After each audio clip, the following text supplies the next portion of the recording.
climbing. Then it was hot air balloons, then aircraft, then spacecraft, and then training and racing at altitude, and then training at altitude for races at sea level. That's where it all went.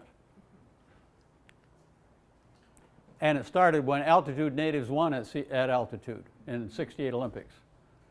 So then the altitude natives got confidence in themselves, and they won at sea level also. So then the best sea level athletes all moved to altitude.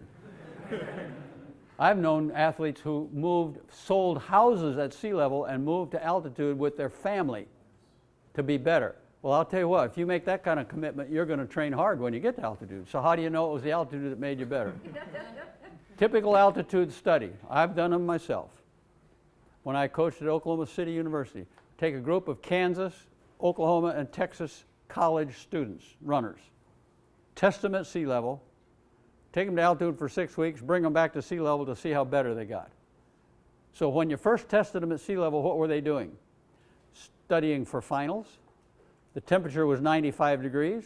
The humidity was 80%. They're having a fight with their girlfriend.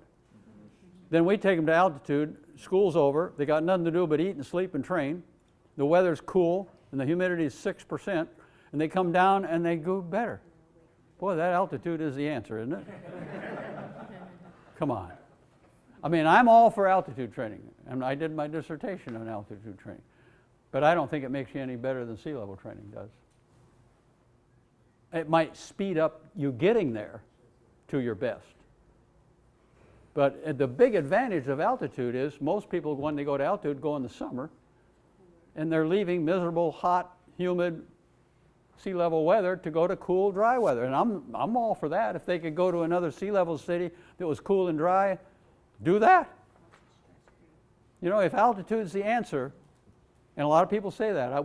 We had an Olympic coach in this country who said 94% of all the medals in long distance running events were won by altitude natives. You know what? 94% of all the medals in distance running events were won by people who live very close to the equator. Maybe it's living close to the equator, maybe it's not altitude, huh? If it's altitude, then why don't the Bolivians and the Peruvians and the Ecuadorians and the Colombians, why aren't they doing anything? They're not doing anything. If altitude's the answer, being born and growing up at altitude makes you a better runner, then why does New York and California high school runners kill Colorado runners every year? We don't have a mass of Colorado high school runners dominating distance running in this country. They don't have enough of them. New York and California got the people, they're going to have the best runners. Simple enough. I mean, I'm all for altitude, don't get me wrong.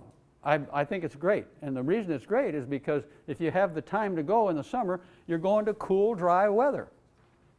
There's no better place in the United States to train than Flagstaff, Arizona. No better. 7,000 feet. If you're there even in the winter and it snows 2 feet, which it does now and then, they got a 300-meter Mondo track indoors at Northern Arizona University. You can't beat that. Or you can drive 45 minutes and go down 3,000 feet lower altitude, or you can drive to Phoenix in just over 2 hours and you're at sea level. You can't do that from Boulder, Colorado. You got to get in an airplane to go down to sea level.